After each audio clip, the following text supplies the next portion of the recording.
কোনো রকম বেলাবেলি ঝামেলা ছাড়াই ফুলকো আটার রুটি।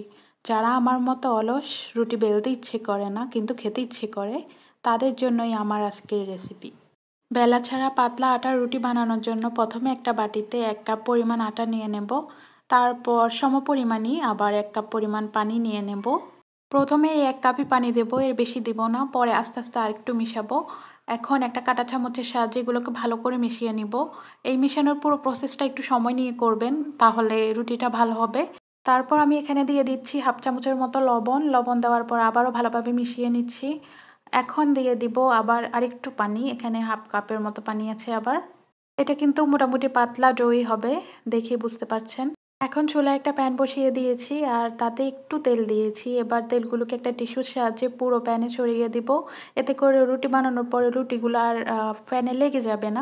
এবার আটার ডোটাকে দিয়ে প্যানটাকে একটু প্যান বা তাওয়া যেটাতেই করেন একটু নেড়ে ছেড়ে দিবেন যাতে পুরো প্যানে ছড়িয়ে যায়। এই পর্যায়ে চুলার তাপ একদমই লো রাখবেন, তা না হলে এটা খোলাজা পিঠার মতো হয়ে যাবে। কোনোভাবেই তাওয়া বা প্যান যেন অতিরিক্ত গরম না হয়। অতিরিক্ত গরম হয়ে গেলেই কিন্তু এটা খোলাজা পিঠার মতো জালি, জালি হয়ে যাবে। রুটি আর থাকবে না।